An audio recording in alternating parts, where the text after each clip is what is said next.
अस्सलाम वालेकुम, I hope you all are doing well. ये वीडियो इंपॉर्टेंट है क्लास 11th के बच्चों के लिए। टाइटल भी देखा ही होगा आपने। तो बहुत सारे बच्चे मुझे कल से मैसेज कर रहे हैं, जब से ये क्लास 12 का केमिस्ट्री का सीन हुआ है ना, तो तब से बहुत सारे बच्चे मैसेज कर रहे हैं कि क्या हमारा भी पेपर ऐसा डिफिकल्ट आएगा। देखो, इस वीडियो को एंड तक जरूर देखना, मैं आपको सब कुछ अच्छे से इसमें बताना चाहता हूँ। देखो, पहली बात, कल जो मैंने पेपर देखा था केमिस्ट्री का पेपर क्लास 12 के बच्चों का, तो मुझे नहीं लगता कि वो पेपर टफ था। अब अगर हम ये बताएं कि वो कंसेप्चुअल था, मैंने आपको पहले ही बताया था जब मैंने ये जेके बोस 2024 के वीडियोस बनाने स्टार्ट किया ना, मैं पहले से बताता आ रहा हूँ कि एनसीईआरटी जरूरी पढ़नी है आपको। अगर आप अपने नोट्स भी पढ़ रहे हो, आप मेरा कम्युनिटी टैब में रीसेंट पोल भी चेक कर सकते हो। वहां पे मैंने एनसीईआरटी हर एक ऑप्शन में रखा है, बिकॉज उसके पीछे भी रीजन है। बिकॉज एनसीईआरटी में आपको डीपली लिखा होता है, मतलब किस चीज का क्या मीनिंग है। उसकी वजह से जितना आप एनसीईआरटी को अच्छे से पढ़ोगे, मतलब नोट्स तो पढ़नी है आपको, ठीक है, लेकिन जितना आप एनसीईआरटी को अच्छे से पढ़ोगे तो उसकी वजह से क्या होगा, वो जो हॉट्स वाले क्वेश्चन होंगे ना, वो आराम से आप कर पाओगे। आप उसमें बताओगे कि ये हॉट्स कैसे इंक्लूड हो सकता है उसमें, तो उसमें क्या होगा, मतलब वाई वाला स्टेटमेंट आपको ज्यादा देखने को मिलेगा। मतलब अभी तक अगर आपको ऐसा कुछ पूछा जाता, मैं सिंपली एक एग्जाम्पल ले रहा हूँ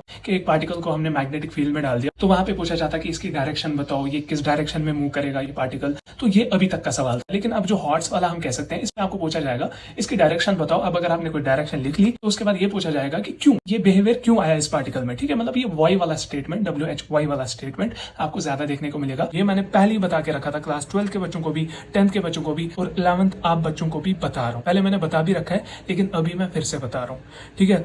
एनसीईआरटी अपने हैंड रिटन नोट्स या इंस्टेंट नोट्स और आपके जो PYQs हैं, इन तीन पे फोकस करो बस। इसके बाहर कुछ भी नहीं आने वाला। अगर आप ये तीन चीजें अच्छे से पढ़ रहे हो, आपके सारे के सारे पेपर्स अच्छे हो जाएंगे, फिर चाहे पेपर वहां पे कैसा भी आए। देखो, फर्स्ट ऑफ ऑल एनसीईआरटी के बाहर तो जेके बोस नहीं जा सकता, मतलब आउट ऑफ सिलेबस तो नहीं जा सकते, तो आउट ऑफ सिलेबस नहीं जाएंगे। और आपको ये भी पता है आपका जो सिलेबस है वो रैशनलाइज हो चुका है, क्लास 12 का भी रैशनलाइज हो चुका था, तो उसमें कुछ चैप्टर्स डिलीट हुए हैं। तो इट्स ऑब्वियस कि जेके बोस को थोड़ा सा डीप जाना था एनसीईआरटी में, जो मैं पहले ही बताता रहा हूँ। एनसीईआरटी अगर आप अच्छे से पढ़ रहे हो, आपका कोई कुछ नहीं बिगाड़ सकता। अगर मैं बताऊं, मैंने जैसे ही वो केमिस्ट्री पेपर देखा तो मुझे सीधे याद आ रहा था कि मतलब क्या क्या चीजें हैं, मतलब सब कुछ तो एनसीईआरटी से ही था, मतलब सब कुछ मैंने देख रखा था। इवन मैंने 2-3 साल पहले वो पढ़ी है, बट स्टिल आई रिमेंबर कि नहीं, ये चीज तो आनी चाहिए बच्चों को, ठीक है। तो अगर आप अच्छे से एनसीईआरटी पढ़ रहे हो, अगर आप अच्छे से अपने हैंड रिटन नोट्स पढ़ रहे हो, अगर आप अच्छे से PYQs पे भी ध्यान दे रहे हो, PYQs, एनसीईआरटी और आपका जो हैंड रिटन नोट्स है उस पे ध्यान रखो, उससे बाहर कुछ भी नहीं आने वाला। एंड ये होता है यार, पिछले साल जो क्लास 12 का फिजिक्स पेपर था वो थोड़ा सा ऐसे कंसेप्चुअल दे दिया गया था, लेकिन जिनने पढ़ा था उनने आराम से उस चीज को क्लियर कर दिया। जो बच्चा